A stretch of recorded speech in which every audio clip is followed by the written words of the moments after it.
what the heck are funnels or sales funnels, and why would I need it for my business or clinic? We're going to be talking about this with an expert, Bryan Z, on this episode of Bootstrap MD.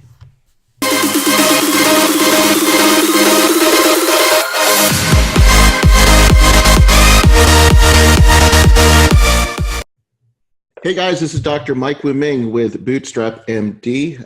Got a real treat for you guys today on this episode. We're going to be talking one of my favorite subjects is marketing. You know, I love marketing my clinics, marketing my previous internet businesses. And I came across a gentleman who was actually, we're in a mastermind group of medical marketers. And I wanted to get him on the show. He's actually one of the top ClickFunnels experts out there.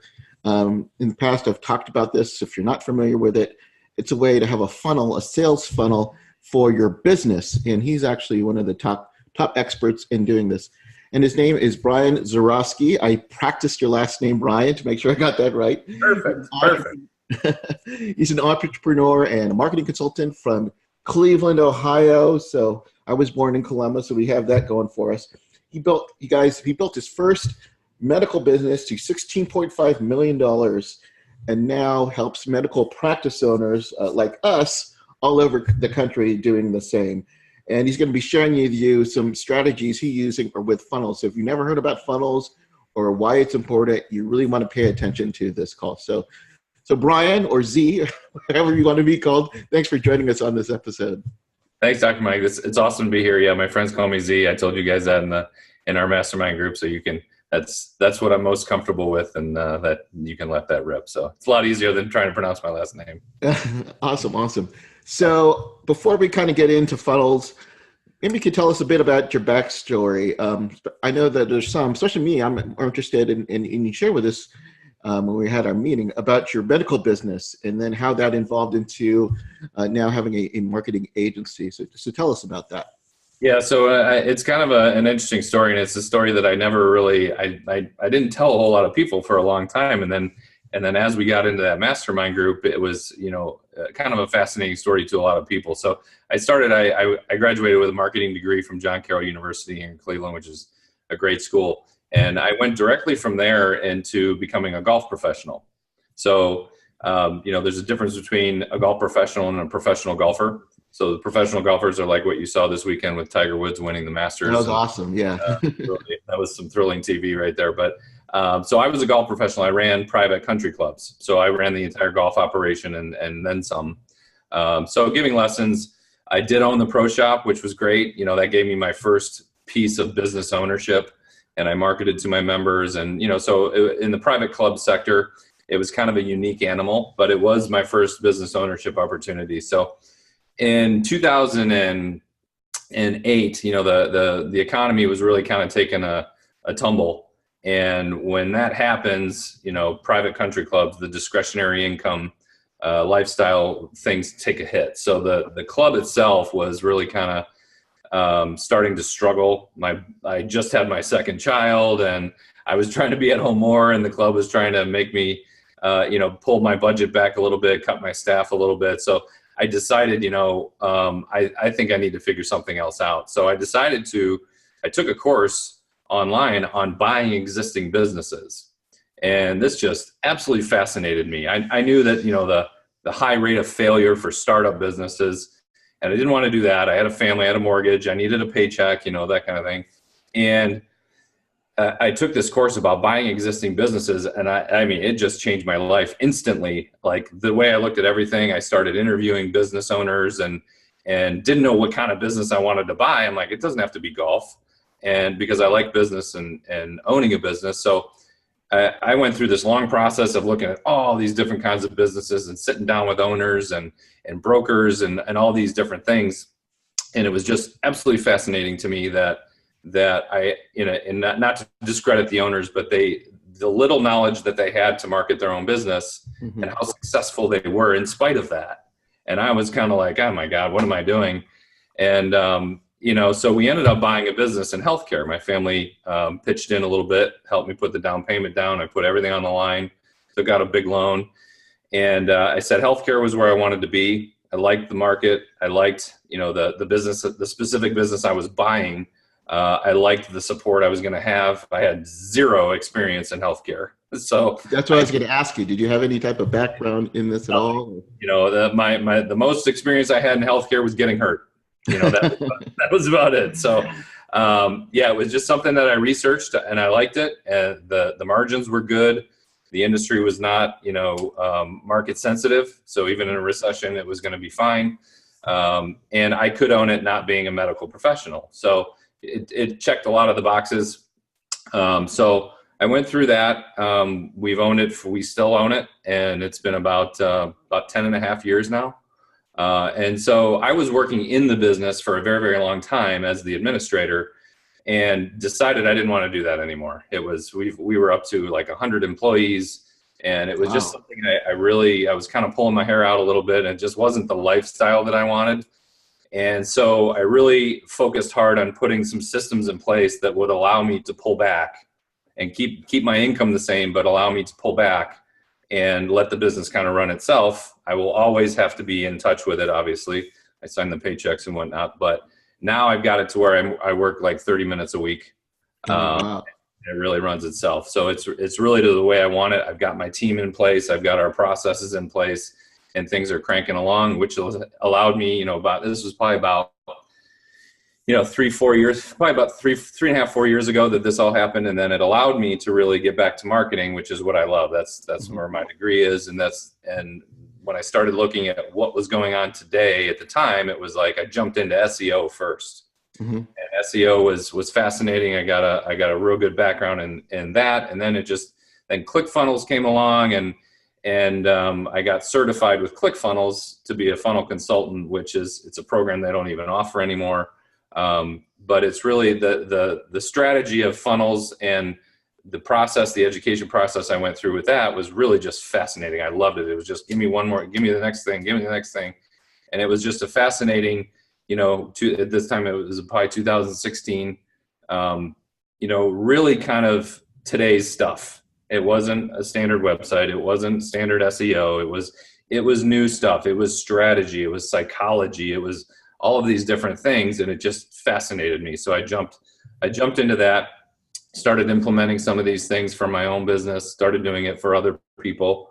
And it's just kind of morphed into what we have now, which is, my personal brand. And then we also have Growth Gen Media, which is our agency side. And we have our team that's doing things there as well. So that's kind of how I got to where I am today. And, this is what I love to do. It's a heck of a lot of fun. And, what I thought I would do with you today, if it's okay, is just kind of run through what a funnel is, because that's by far the number one question that I get is what the heck is a funnel? And there's just misconceptions out there or just lack of knowledge. And I thought I'd cover a little bit of that. And then maybe the top 5 things that I see that make a funnel work. Does that sound all right? Yeah, that sounds good too. And also, if you wouldn't mind too, if you could tell us more about Clickfunnels Sure. and how that works in creating funnels, because there are different companies out there, and it's one that you work with. But so just so we can, our audience may not be familiar with some of these terms. So yeah, go right ahead. Sure. Okay. So I think I'll start with what a funnel is, and then I'll tie Clickfunnels in on what makes them different and why I chose them. So basically, a funnel is kind of the new way to do a website. There's still a place for a standard website, in my opinion. A lot of people say, you'll see or hear people go both ways. Funnels are no good. Websites are no good. I like a combination of the two. Mm-hmm. So a standard website, if your audience would think of a standard website, kind of like a billboard, if you're on the highway, or just any informational site. So it's going to have your hours, maybe your team members, maybe the entire services that you offer, the background of your business. There's a lot of different things there. A funnel is going to be a page with an offer, and everything is on that page is going to revolve around that offer, and maybe just a little bit more about the business, maybe some testimonials, those types of things. But it's very, very focused on the offer. And when the internet blew up in the last, however many years, we've seen a trend in people's time that they can focus. And the latest I've heard was you got about 7 seconds to make an impact and catch somebody's attention. And when you have a website with all of these different menu items and all of these different things, that 7 seconds goes by like that, and you haven't gotten your point across to try and get a lead. So funnels are what we're using to try and get a lead. And it could be, any industry can use these for, giving away PDFs or ebooks or free prizes or a drawing or a video of some kind. There's all kinds of things we can do to try and get that lead. But that lead will eventually cultivate, hopefully, into a sale and a long-term customer and referrals off of that. So it's a very powerful thing, where a website is way harder because of the amount of information on it to do that. And we tie the two together. So for instance, if you had a website and there was a button on there that said, click to get our new ebook that tells you the top 5 XYZ things. You could click into that, and then it would take you into a funnel from your website. So it's just another series of pages is what that funnel is. But the one thing that people always get wrong with the funnel, and that I see, and it's a question that I ask all our prospective clients that come to us for funnel builds, is where is the traffic coming from? So a funnel is no good if nobody sees it. So you can have traffic come from, a multitude of places: email lists, existing customers, Facebook ads, YouTube videos, a multitude of different places. But so many people come to us and they're not ready for that piece, and we will not even take them as a client if you don't have a traffic plan or a budget to get traffic, something like that. So that's always the start of every funnel is traffic. Whose eyeballs are going to look at it? Then we can start to dissect, what are they going to see? What do we want to tell them? And then lead them down this path of a sequence that can also include, upselling things or downselling things or packaging things together. And Clickfunnels, in my opinion, is the best at doing this easily from a creation standpoint. So just the way you can organize the pages, it's all drag and drop. Tying in email sequences on the back end. You can do texting, you can do all kinds of different things, but it was just a much simpler platform, and you didn't need to know, website creation and all these different things. You do need to know a little bit of tech, but you could create simple funnels off of templates or just dragging and dropping, and it was very, very simple. And the best thing about ClickFunnels is the community. Russell Brunson owns the company, and what he's done to create this movement and this collaboration of people that share and share and share is awesome. And I didn't see that with any other companies, and that's really kind of what pulled me in. And that's how we create all our funnels. So, but again, websites and funnels do have their places together. And the biggest thing with a website, in my opinion, is the SEO value. So if you're in which most medical professionals are going to be searched. So if you're a stem cell, or if you're a dentist or something, there's a lot of searching going on for your practice or for your service. That SEO value comes way better with a website, like a WordPress website, than it does with a funnel. So we all recommend the two together, and that's what we like to see happen. So does that all make sense? I hope. Yeah, and so we're going to be talking about these 5 things that you do note about funnels. Have you noticed a difference between funnels with a brick and mortar business between a conventional online business? So I know you work with both, but are there things that you do on one end that you don't do on another? Well, I think it's just going to be a matter of the targeting for the traffic. Mm-hmm. So let's say it's a restaurant that's down the street from me. They're going to have a radius or perimeter of traffic, whether they're, Facebook is always a good start. And they're going to just use a radius around that restaurant. They're not going to have somebody, and they're going to target the rest of the country for their one restaurant. So that traffic is much tighter on where we're going to draw from than, say, an online business.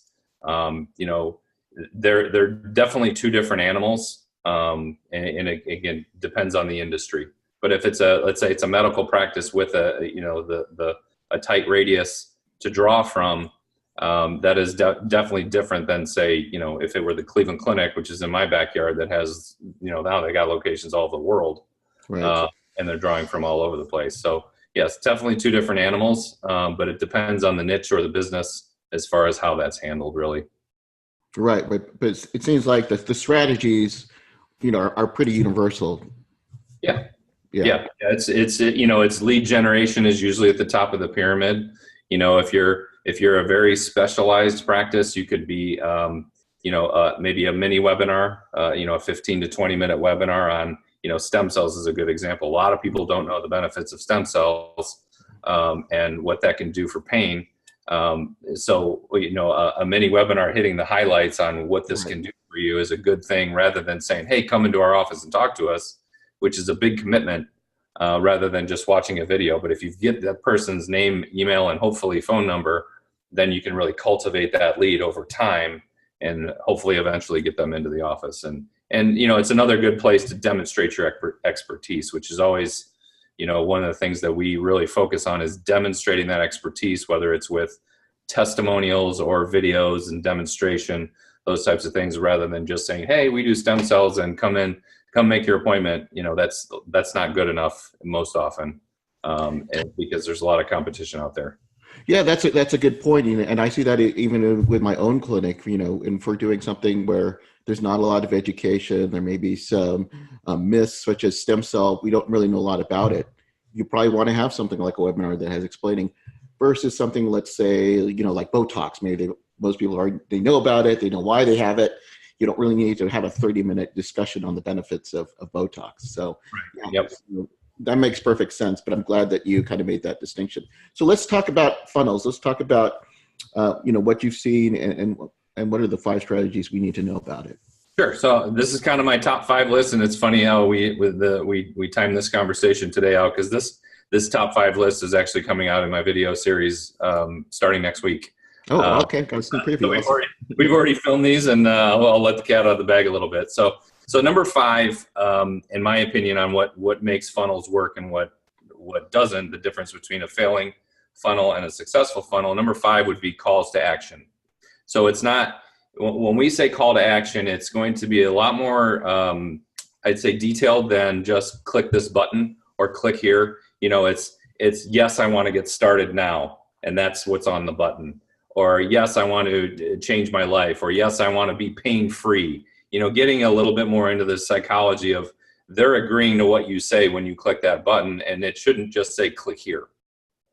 So we're trying to take that the next step and get them to make that what we would call a micro commitment to saying yes, and really labeling those calls to action. And those are good things to test, split test, A/B test, whatever you want to call it, on getting that person to putting those words in that person's head as they click through. And that's oftentimes an overlooked piece. So yes, I want my free PDF report so I can change my life, or whatever the case is, but making it a little bit more than just click here. Mm-hmm. Or add to cart. Add to cart. Yeah, exactly. Yeah. So that would be number 5. Number 4 is ease of use. So there's so many times you see this a lot with websites, but even funnels, when they get too bogged down and people try to do too much with them, they make it not so easy to use. And we want a very, very basic menu that usually it's going to be a 1-pager, and your menu is just going to scroll to different sections of that page. So if they want to see testimonial videos, or they want to, grab the offer right now, if they want to do this, that, or the other, it's going to be very basic, so that it's very easy to use. We're not going to take them off into other tons of other pages and bog them down with too much information and have 5 different pop-ups that come across the screen. It's just, we don't want to, let me digress here for a second. I heard a great analogy at the Clickfunnels conference a couple months ago from the guy that runs the traffic for Clickfunnels. And he was saying that when you're running traffic, between the traffic and the page you send people to, you have to treat them like cats. So if you know cats at all, they're so scared, and anything, little thing that goes wrong, they go running the other way. And that's the same thing with traffic and people online. It's like, if the ad says something weird, they don't want anything to do with it. If they click on the ad, then they go to the page and it says something weird, they go away, they get scared. So we have to treat them very sequentially, very gently, and make sure everything makes sense so that they don't get scared off like cats, which I thought was a great analogy. So that is a great analogy, yeah. But the ease of use, making it very easy, not having tons of buttons, being consistent. Those types of things make a funnel very easy to use. Make it easy for people to say yes and click on a button or fill out a basic form, something like that. So number 3, which is one of my favorites, because this is the one that everybody puts at number 1, which is aesthetics. Is it pretty? And so many people, all they care about is having a pretty site, and they think as soon as somebody sees it, it's so pretty that they have to sell that product. They have to get somebody to watch a video. They have to, it's gonna work because look how beautiful it is. And that is the third thing on my list, and it's a distant third on what makes it work. And we've seen this time and time again, because ugly funnels that are good funnels still sell like crazy. And it's just so funny to me. And there is value to aesthetics, and I'm not saying just create any ugly, crappy funnel that you want and it'll work. I'm saying that we definitely put value into aesthetics, and I think everybody should. But don't make it the top priority. Put the research into number 1 and number 2 that I'm about to say, way ahead of aesthetics. And it's comical to me how many people are just like, take a great looking template or whatever and put their name on it and go, yeah, here's my funnel. Well, what's the funnel about? Why should I do it? And they go, oh man, I paid all this money for this great looking funnel and it doesn't work. And they've ignored all of these other things that really are much more important than the aesthetics. So Right. Yeah, I give an example. I had one where it's, a beautiful video, but the video was like 30 to 35 seconds. The video was great, but it was difficult to load. And like you said, you only have 7 or 8 seconds, and it made the most beautiful video. But if it takes you 30 seconds for it to load, they're going to be going to your competitors. Yeah, without a doubt. So number 2 on my list is the copy, and it is severely overlooked all the time. So the copy is the words on the page. What are you saying to people? What do your headlines say? That first headline that people see right on that page is the most important thing. Subheadlines, all the copy on the page, whether it's testimonials, whether it's bullet points, whether it's any of the words on the page can be so powerful. And if you look at the masters of marketing for any industry, they understand their audience. They know what words are going to trigger action. And, ClickFunnels is brilliant at this. If you just go to their sales page and see what they talk about, and they target entrepreneurs, they know the words, they know the frustrations, they know their history of the things that these people have most likely tried and failed at, and how ClickFunnels can be different, and it's easier, and you don't need to know tech. So they understand the copy piece, and the greatest example of this is, I don't know, have you ever hired a copywriter? Oh yeah. Okay. So I've hired plenty. And the good ones are super expensive. Yes. and you know that. And yes. Why are they super expensive? Because they're worth it. Right. If you pay a copywriter $20,000 and they create you a sales page that you can use for years to come, and it just gets people to take action over and over and over again, it's totally worth the money. I'd always be leery of the copywriters that are like, yeah, I can do that for $100 or $500 or whatever. I'd be like, then you're not going to do the research that I know you need to do. You're not going to do, maybe interviews with current clients, those types of things that are really necessary to get that copy right. And so many people just slap the words on the page and go, yeah, that sounds good. Let's run with it. And it's one of the top 2 things that make or break a funnel by far. And, split testing within ClickFunnels is one of the greatest things that they do well. And, so split testing a headline, you got consistent traffic coming in. Let's say our headline one way this way, and let's run some traffic to another way, and let's have them compete and see which one wins. And then you run with that, and then you change another piece, and then so you can test some things back and forth that way, which is great. But that copy piece, and it is funny because it's like, it's 2019. You would think, not as many people are reading the words on the page. In my opinion, I'd be like, there's so much with video now, and that is powerful, but even the copy within the video and what is being said is important.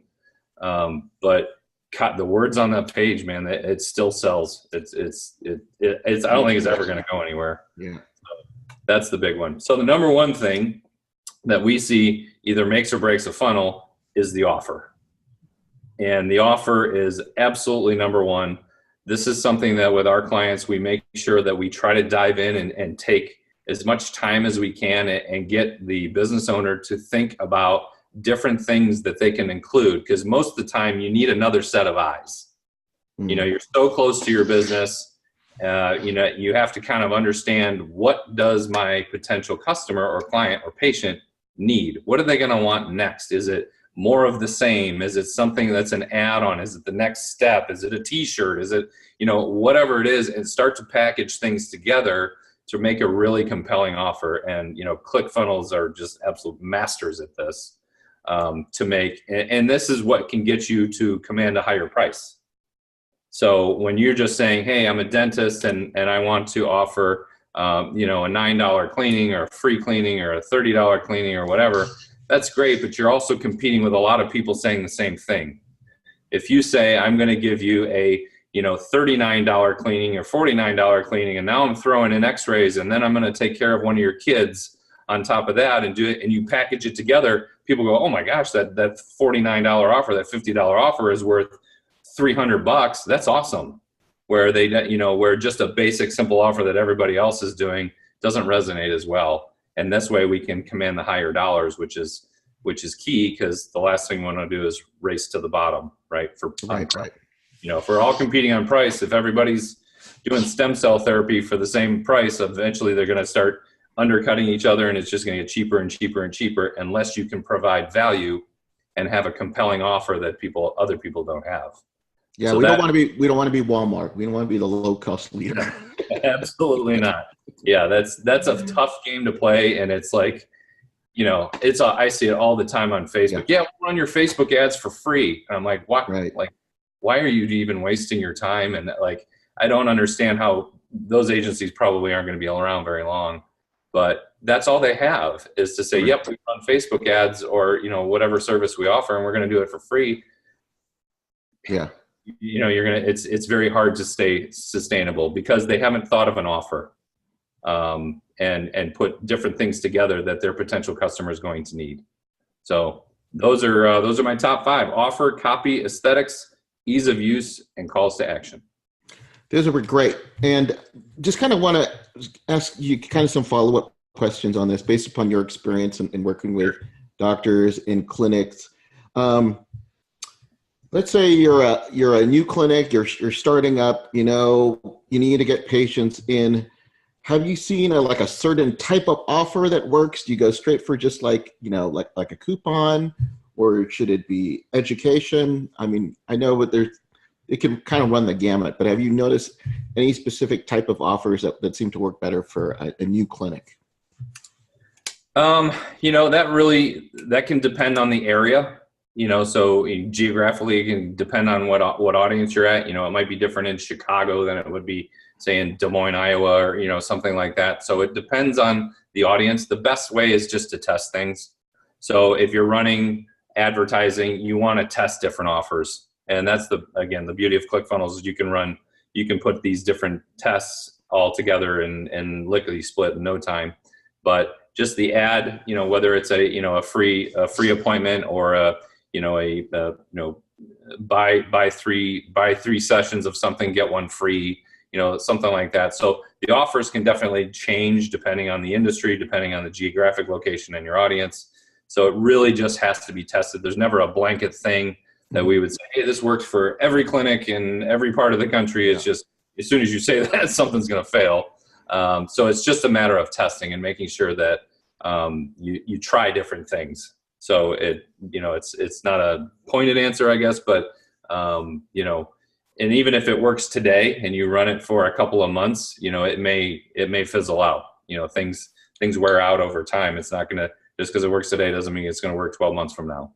So that's an important point, especially if you're doing things like Facebook ads and you get that ad blindness over a while. One thing that I noticed on your website, I was looking through some of your videos and I see that with my own doctors that I work with, is we get concerned about the competition And you made a good point about that. Sometimes we could be overly worried about our competition. You want to talk about that?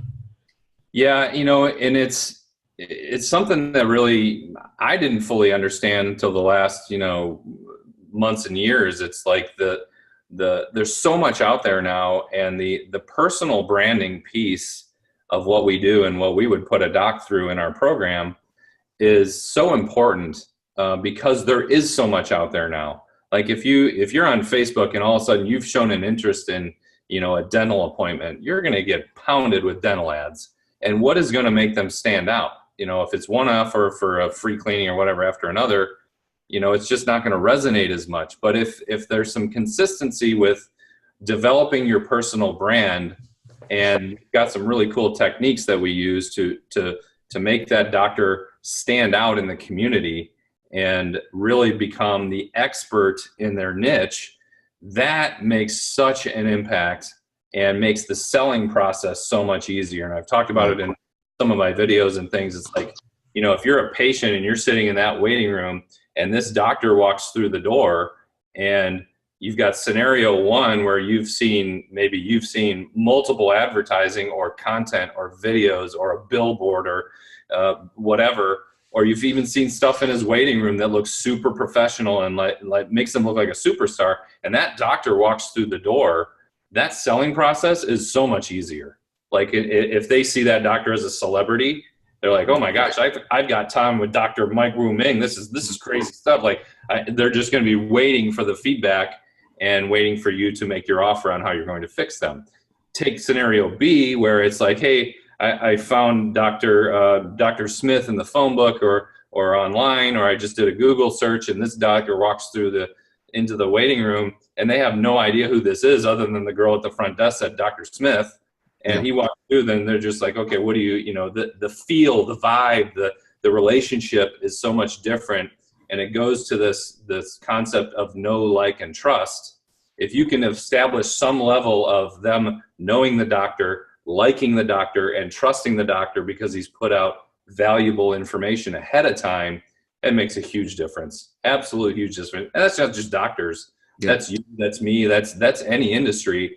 And really putting people out there and establishing that expertise. And I hit on it hard in one of my videos that the best way to do that is to take this cell phone and start putting yourself on camera.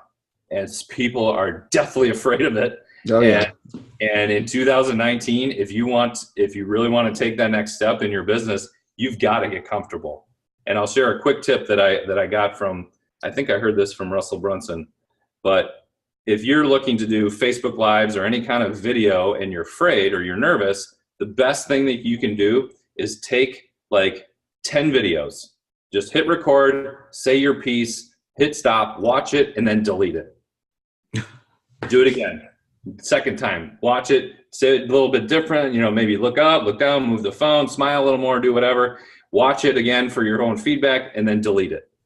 And do that like 10 times, 15 times, 20 times, whatever it takes. And you get super comfortable with turning that phone on. And I the first time I did a video where I was walking around in a outdoor shopping center that's near me, kind of an outdoor mall kind of thing. And I had my selfie stick, this thing on, and I'm doing a video, and it felt kind of weird to me because I could see everybody walking by going, what's this guy doing? What's this guy doing? But, it was over. It turned out to be a really good video, and that was done. It's like people have to get over this fear of videos, or they go, oh, my kids do that, and oh, look at me, look at me, look at me. It's not about look at me. Yeah. It's I want more business. Right, exactly. I'm trying to make a living. That's why my camera's in front of my face.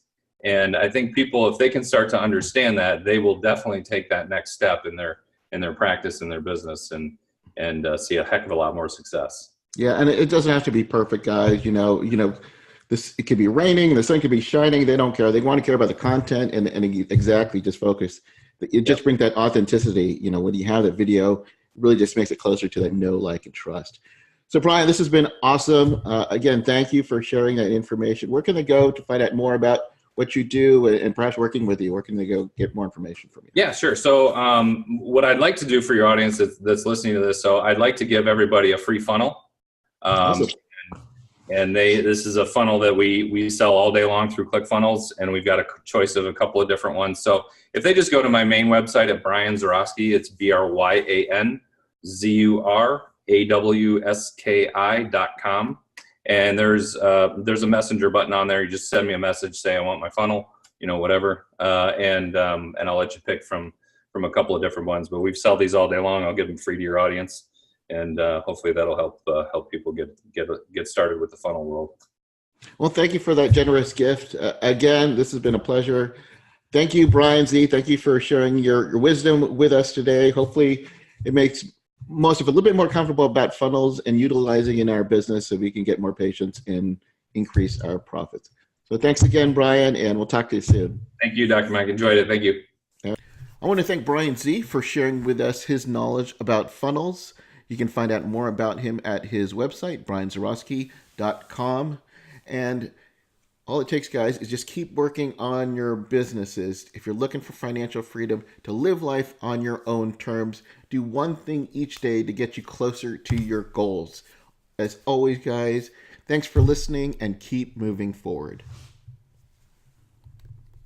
This episode was sponsored by Bootcamp MD. If you missed the incredible workshop that we had early in the year, you're in luck. The recordings are now available and at a discount price, but that discount is about to end soon. Bootcamp MD was the premier event for physician entrepreneurs. If you're looking to build more financial freedom, live life on your own terms, we had some experts, speakers there sharing with you their knowledge about how to get that accomplished. Go to bootcampmd.com/online to get the recordings now. And like I said, that discount is about to go away. So again, go to bootcampmd.com/online to get out all the information you need. Thanks again.